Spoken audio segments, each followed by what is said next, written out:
On a beaucoup parlé de la période 2. J'ai d'ailleurs eu des sujets de discussion intéressants avec David Pernet et Florence Fontaine.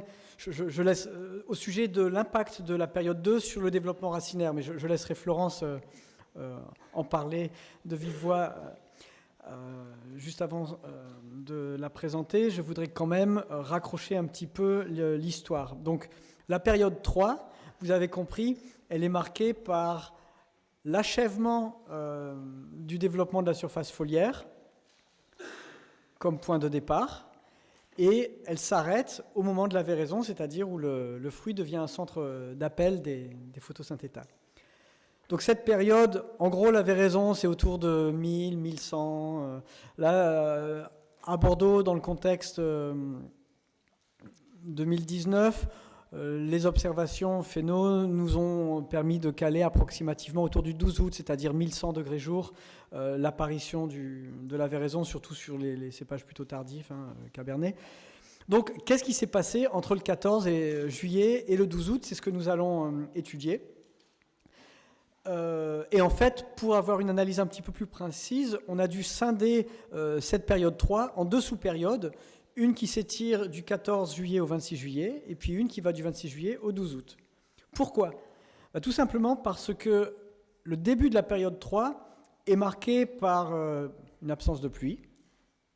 D'accord ? Donc, on sait que là, il ne va pas y avoir d'allègement de la contrainte hydrique pendant au moins le début de la période 3, et on sait que avant véraison, l'empreinte du déficit hydrique a plein d'effets sur notamment la régulation génétique, l'activation des gènes qui sont impliqués dans les métabolismes secondaires. Donc ça va avoir des conséquences sur le potentiel polyphénolique du raisin, dont on va parler en période 5 et j'espère pendant la table ronde.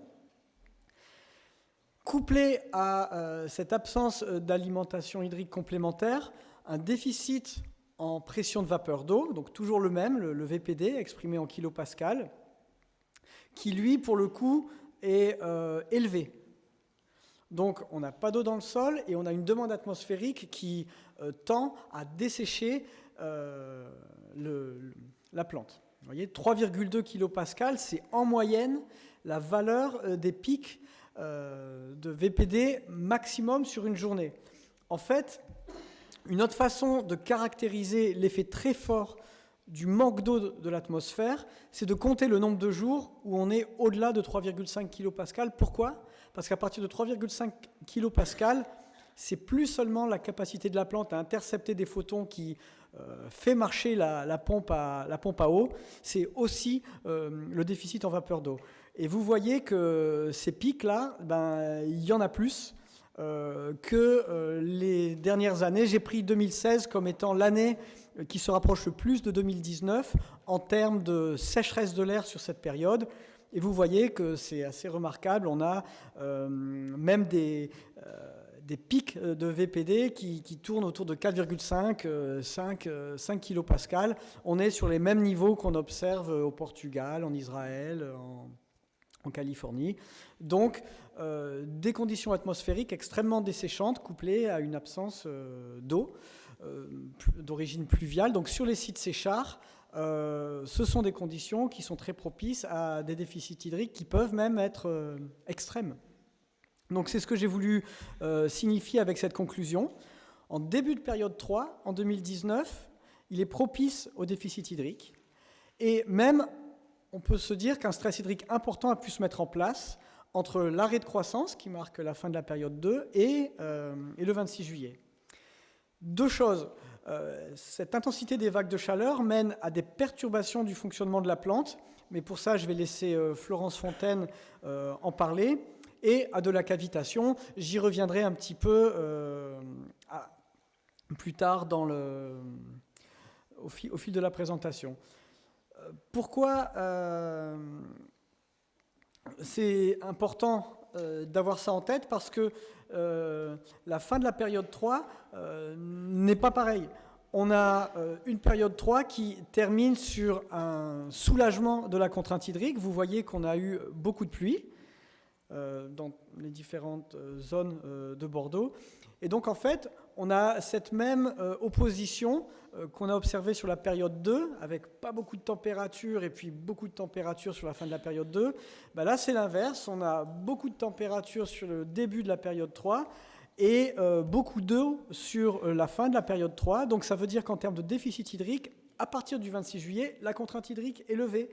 Et ça, théoriquement, on en parlera plus tard avec les cinétiques de chargement en sucre, mais c'est plutôt favorable pour de bonnes conditions pendant la maturation. Cependant, ce qu'on peut déjà anticiper au vu du stress hydrique subi pendant la période 3, c'est une restriction du volume maximum dB, mais ça Carlos va nous en parler avec un petit peu plus de détails. De la cavitation, ça veut dire quoi? Ça veut dire qu'à partir du moment où on a des vaisseaux vasculaires qui sont embolisés, on a un système qui est moins efficace pour faire transiter l'eau des racines jusqu'à leur site d'évaporation à l'interface feuille-air. Donc on va avoir en gros des surfaces foliaires transpirantes qui sont réduites. Même si visuellement on ne voit pas que les feuilles tombent, il y a moins d'eau qui sort pour la même quantité de surface foliaire. Et ça, on peut se demander quel impact ça va avoir sur la maturité. Donc, c'est ce que je voulais dire en préambule de la présentation de Florence, parce que je pense que c'est très important de ne pas confondre les symptômes qui sont induits par les hautes températures, la canicule, et les symptômes qui sont induits par la sécheresse du sol. Et souvent, on a tendance à les confondre parce qu'ils arrivent en même temps, alors que la sécheresse du sol, ça affecte tout ce qui est régulation du fonctionnement hydraulique de la plante. Vous allez voir avec la présentation de Florence que les hautes températures, c'est un petit peu différent. Donc, pourquoi faire venir Florence? Parce que sa recherche s'est effectuée dans des régions qui ne sont pas particulièrement sèches, la Champagne, dans une moindre mesure Cognac, ce qui lui permet d'être vraiment en pole position pour isoler l'effet sol des hautes températures. Donc Florence, merci d'être venue.